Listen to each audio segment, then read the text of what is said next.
Welcome back to Sandhya designing studio. ఎలా ఉన్నారు? బాగున్నారండి? లాస్ట్ క్లాస్ అర్థమైందా? ఈ రోజు క్లాస్ మనం ప్రింటింగ్ గురించి తెలుసుకుందాం అనుకున్నాం కదా.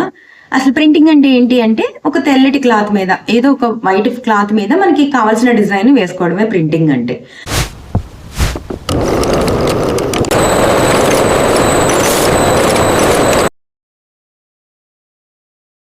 మళ్ళీ దీనిలో 3 పద్ధతుల్ని ఫాలో అవుతారు. 3 పద్ధతుల్లో ఫస్ట్ వచ్చి డైరెక్ట్ ప్రింట్. డైరెక్ట్ ప్రింట్ అంటే ఏం లేదు, డైరెక్ట్ గా మనకి ఎక్కడైతే ప్లేస్మెంట్ లో మనకు కావాలో ఆ ప్లేస్ లో ప్రింట్ చేస్తారు.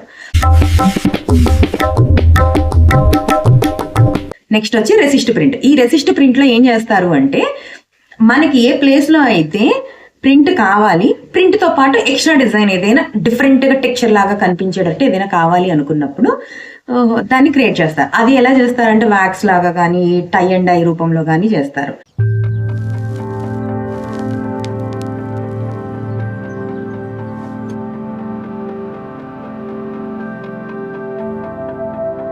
Next discharge print. ఈ డిశ్చార్జ్ ప్రింట్ ఏంటంటే ఒక క్లాత్ కి డార్క్ కలర్ ఏదో ఒకటి గ్రీన్ కానీ బ్లూ కానీ బ్లాక్ కానీ వేసేసి దాని మీద డిజైన్ క్రియేట్ చేస్తారు. అంత డార్క్ కలర్ మీద డిజైన్ చేస్తారు, అది డిశ్చార్జ్.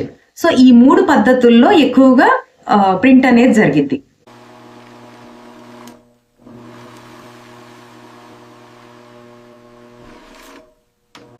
ఓకేనా?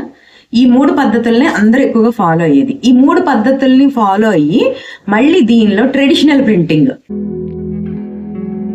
తర్వాత ఇండస్ట్రియల్ ప్రింటింగ్, మోడర్న్ ప్రింటింగ్, దాని తర్వాత ఇప్పుడు కొత్తగా చాలా టెక్స్చర్ వచ్చేటట్టు పైకి ఇంకా స్పెషల్ ప్రింటింగ్స్ అని వచ్చాయన్నమాట. ఇలా మొత్తం ఒక 28 రకాల ప్రింటింగ్స్ అనేవి ఉన్నాయి దీనిలో. ఈ 28 రకాల ప్రింటింగ్స్ గురించి ఒకేసారి తెలుసుకుని మనకి మైండ్కి ఎక్కించుకోలేం కాబట్టి ఫస్ట్ అయితే నేను నెక్స్ట్ క్లాస్లో ట్రెడిషనల్ ప్రింటింగ్స్ గురించి చెప్తా. ఈ రోజు మనకి ప్రింటింగ్ క్లాస్ అర్థమైంది కదా. నెక్స్ట్ క్లాస్ లో ట్రెడిషనల్ ప్రింటింగ్స్ చెప్తా. ఈ 4 క్లాసులు వరుస పెట్టి 4 రోజుల్లో చెప్పేస్తాను. అంటే మధ్యలో గ్యాప్ ఇచ్చాను కదా ఇన్ని రోజులు, ఒక 3 days 2 days అట్లా. ఇంకా నుంచి ఈ 4 క్లాసులు, ఈ రోజు ఒక క్లాస్ చెప్తా, రేపు ఒక క్లాసు, అలా ఎల్లుండు అలా కంటిన్యూ చేసేస్తా. నచ్చితే కనుక లైక్ చేయండి. అలాగే ఇలా కొత్తగా ఎవరైనా చూసే వాళ్ళు ఉంటే కనుక సబ్స్క్రైబ్ చేసుకోండి. ఓకేనా? చిన్నగానే అర్థమయ్యేటట్టు వెంటనే రోజు ఇడిచి రోజు కాకుండా వెంటనే చెప్పేస్తూ ఉంటాను. ఫాలో అవ్వండి. ఓకేనా? బాయ్.